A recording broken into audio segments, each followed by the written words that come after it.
Friday of the third week of Ordinary Time. First reading.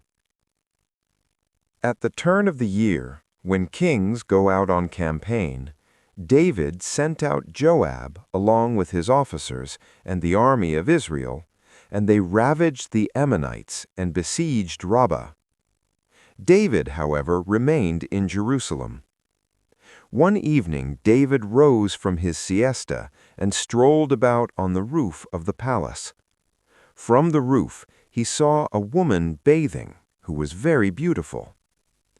David had inquiries made about the woman and was told, "She is Bathsheba, daughter of Eliam, and wife of Joab's armor-bearer Uriah the Hittite."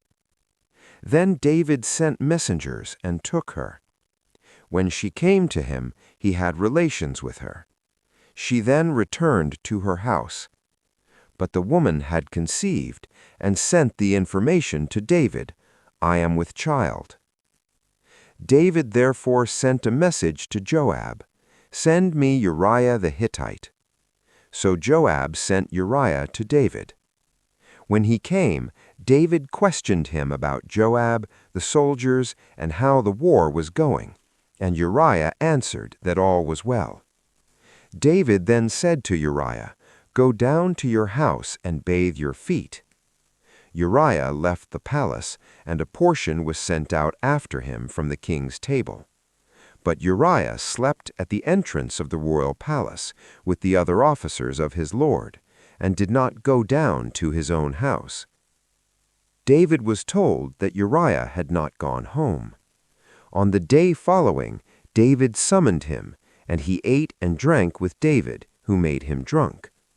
But in the evening Uriah went out to sleep on his bed among his lord's servants, and did not go down to his home. The next morning David wrote a letter to Joab, which he sent by Uriah.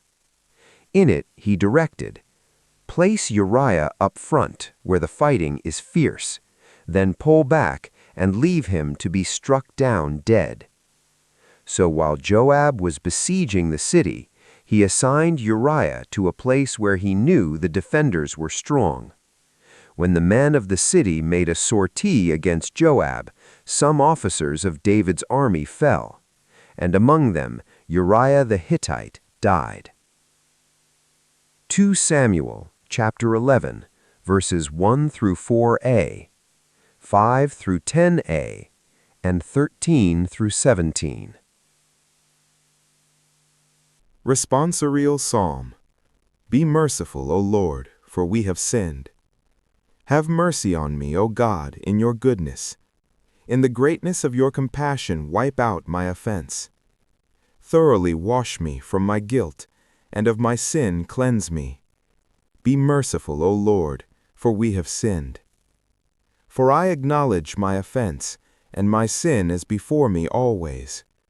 Against you only have I sinned, and done what is evil in your sight.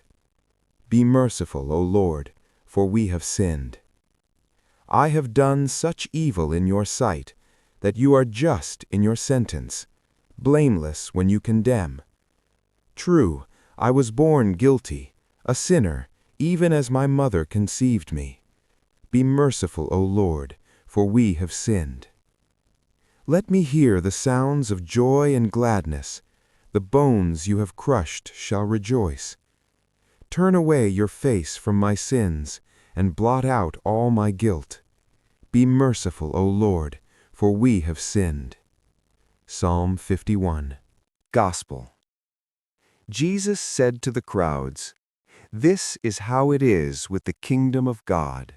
It is as if a man were to scatter seed on the land, and would sleep and rise night and day, and the seed would sprout and grow, he knows not how. Of its own accord the land yields fruit, first the blade, then the ear, then the full grain in the ear. And when the grain is ripe, he wields the sickle at once, for the harvest has come." He said, "To what shall we compare the kingdom of God? Or what parable can we use for it? It is like a mustard seed that when it is sown in the ground is the smallest of all the seeds on the earth.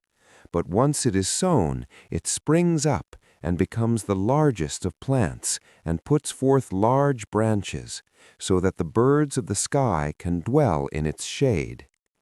With many such parables he spoke the word to them as they were able to understand it. Without parables he did not speak to them, but to his own disciples he explained everything in private.